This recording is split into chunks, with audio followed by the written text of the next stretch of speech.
Hi అండి. ఈరోజు పేపర్తోని మీకు ఒక ఫ్లవర్ చేసి చూపిద్దాం అనుకుంటున్నా. నిజంగా ఇది ఎప్పుడో చిన్నప్పుడు నేర్చుకున్నానండి. అవి ఇప్పుడు మళ్ళీ ఇలా యూజ్ అవుతాయి అనుకోలేదు.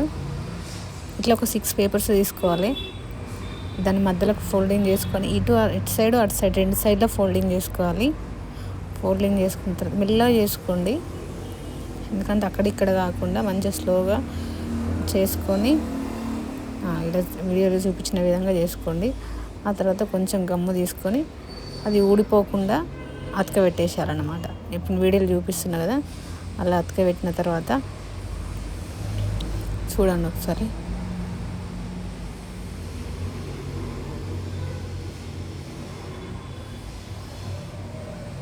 ఇలా అతకబెట్టేసి దీన్ని మళ్ళీ క్లోజ్ చేసేయాలి. ఓకేనా,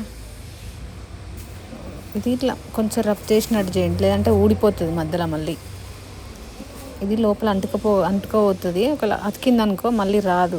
గమ్ముతో అతుకుపెడుతున్నాం కదా, ఒకసారి లోపల కూడా చెక్ చేసి చూసుకోండి. దీన్ని మళ్ళీ మిడిల్లోకి ఫోల్డింగ్ చేయండి. ఇట్లా మధ్యలోకి ఫోల్డింగ్ చేసి మధ్యలో కూడా పెట్టేసేయండి. మిడిల్లో కూడా కొంచెం గమ్ము పెట్టి అతికించేసేయాలి. చూడండి అట్లా. ఈ గమ్ము సరిగ్గా రావట్లేదు, అందుకే కొంచెం ఇబ్బంది పడ్డా నేను. ఒకవేళ మీకు వీడియో అర్థం కాకుంటే మళ్ళీ ఒకవేళ చెప్పమంటే కూడా చెప్తాను, సరేనా? ఇంకా మంచి మంచి వీడియోలు పెడతానండి. లేదా ఛానల్ సబ్స్క్రైబ్ చేసుకోండి, ప్లీజ్ లైక్ చేయండి. ఏ విధంగా ఉందో కూడా కొంచెం కామెంట్ చేసి చెప్పండి. కొంచెం ప్రెస్ చేయండి, లేదంటే మళ్ళీ ఊడిపోతుంది. అట్లా మధ్యలోకి ఫోల్డింగ్ చేసుకోండి.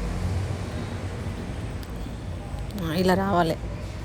ఇట్లా ఫోల్డింగ్ చేసుకున్న తర్వాత ఇందాక 5 పేపర్స్ చూపించిన కదా, అన్నిటికీ అలానే చేసి పెట్టేసుకోండి. ఫోల్డింగ్ చేసి ఇట్లా గమ్మతికిచ్చి పెట్టేసుకోండి. మీకు ఏ డ్రాయింగ్ కావాలంటే అది ఈ పేపర్ పైన, ఇందాక ఫోల్డింగ్ చేసిన పేపర్ పైన డ్రా చేసుకోవాలి. డ్రా చేసుకున్న తర్వాత కట్ చేసుకోవడం అంతే.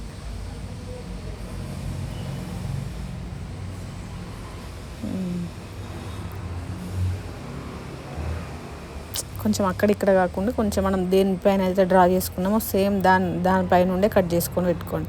ఇందాక 6 పేపర్స్ తీసుకున్నాం కదా, 6 పేపర్స్ కూడా కట్ చేసుకొని డ్రా చేసుకొని కటింగ్ చేసుకొని పక్కన పెట్టేసుకోండి. కొంచెం నీట్గా చేసుకోండి, ఎందుకంటే అక్కడిక్కడ అయిందనుకో మొత్తం షేప్ అవుట్ అవుతుంది. మళ్ళీ ఫస్ట్ నుండి చేసుకోవాల్సి వస్తుంది.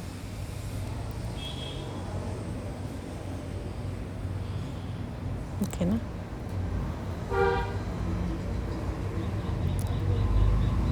ఇలా డ్రా చేసుకున్న తర్వాత ఇందాక 6 పీసెస్ చూపెట్టాను కదా, అది ఒక్కదానిపైన ఒకటి పెట్టుకొని అతికించేసుకోవాలి అంతే. ఈ మధ్యలో మిడిల్ది ఉంది కదా, ఆ మిడిల్లో పెట్టేసుకొని పెట్టేసుకోవడం అంతే.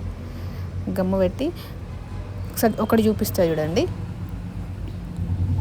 ఇట్లా గమ్ము పెట్టి ఒకదానిపైన ఒకటి పెట్టి ఆ 6 పీసెస్ని కూడా ఆ 6 పేపర్స్ని ఒకదానిపైన ఒకటి పెట్టి అతికిచ్చేసుకోవడం అంతే.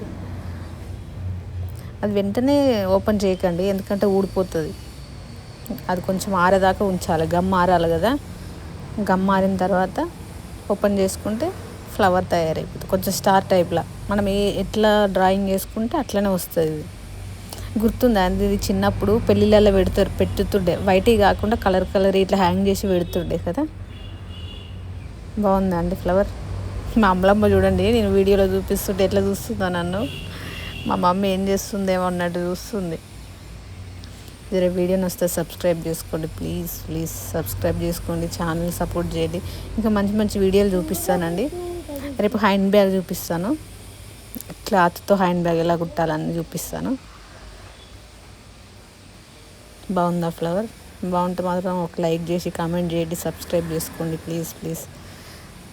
కొంచెం మీరు సపోర్ట్ చేస్తే ఇంకా మంచి మంచి వీడియోలు పెడతానండి.